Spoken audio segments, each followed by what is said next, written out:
আজ আমি নিয়ে এসেছি আলু পটলের রসা রেসিপি নিয়ে, যেটি গরম ভাতে খেতে অসাধারণ। তবে চলুন বন্ধুরা দেখে নিই আমি কিভাবে বানালাম এই আলু পটলের রসা বা আলু পটলের তরকারি। এর জন্য কিছু পটল ও আলু কেটে নিয়েছি। একটা কড়াই গরম করতে বসিয়েছে। কড়াইটা গরম হওয়ার পরে এর মধ্যে দিয়ে দিলাম 2 টেবিল স্পুন সর্ষের তেল। তেলটা গরম হয়ে গেছে, এর মধ্যে আমি কেটে রাখা আলুগুলো দিয়ে দিলাম। আলুগুলো একটু লাল লাল করে ভেজে নেব। দেখুন আলুগুলো একটু লাল লাল হয়ে গেছে। এবার এগুলোকে আমি নামিয়ে নেব। একই তেলের মধ্যে দিয়ে দিলাম পটল। এখানে আমি কোনো লবণ বা হলুদ ইউজ করব না পটল ভাজার সময়। আপনারা চাইলে অল্প একটু লবণ ও হলুদ দিতে পারেন। দেখুন পটলগুলো লাল লাল ভাজা হয়ে গেছে। এবার এগুলোকেও আমি নামিয়ে নেব। এরপর দিয়ে দিলাম গোটা গরম মশলা, জিরে ও তেজপাতা আর শুকনো লঙ্কা ফোড়ন। ফোড়নটা একটু হালকা নাড়াচাড়া করে নিয়েছি। এই সুন্দর একটা গন্ধ ছেড়েছে। এরপর এর মধ্যে দিয়ে দিলাম কেটে রাখা পেঁয়াজ। এটা 2 মিনিট মতন একটু ভেজে নিলাম। পেঁয়াজের কালারটা চেঞ্জ হয়ে গেছে। এরপর এর মধ্যে দিয়ে দেব, তারপর দিয়ে দিলাম রসুন বাটা আর আদা বাটা। এগুলো ভালোভাবে একটু কষিয়ে নেব যতক্ষণ না রসুন ও আদার কাঁচা গন্ধটা চলে যায় ততক্ষণ। দেখুন অনেকটা হয়ে আসছে। এরপর এর মধ্যে আমি দিয়ে দেব একটা টমেটো কুচি। রান্নাটা একটু ফাস্ট করার জন্য দিয়ে দেব 1 চিমটে লবণ। তারপর আরও কিছুক্ষণ সময় নিয়ে আমি মশলাগুলো কষিয়ে নেব।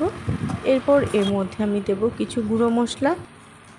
গুঁড়ো 1 চামচ জিরে গুঁড়ো, 1 চামচ ধনে গুঁড়ো আর কাশ্মীরি রেড চিলি পাউডার আর 1 চামচ রেড চিলি পাউডার। এবার সমস্ত মশলাটা ভালোভাবে একটু কষিয়ে নেব।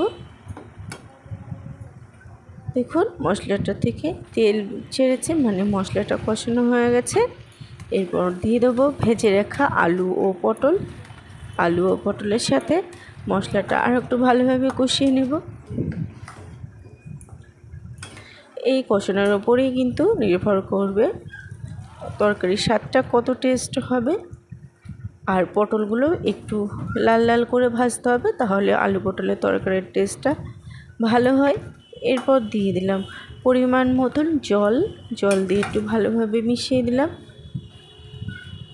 এর মধ্যে দিয়ে দেবো স্বাদ অনুযায়ী লবণ 1 চামচ, 1 চামচ হলুদ গুঁড়ো আর দিয়ে দিলাম কয়েকটা কাঁচা লঙ্কা চিরা।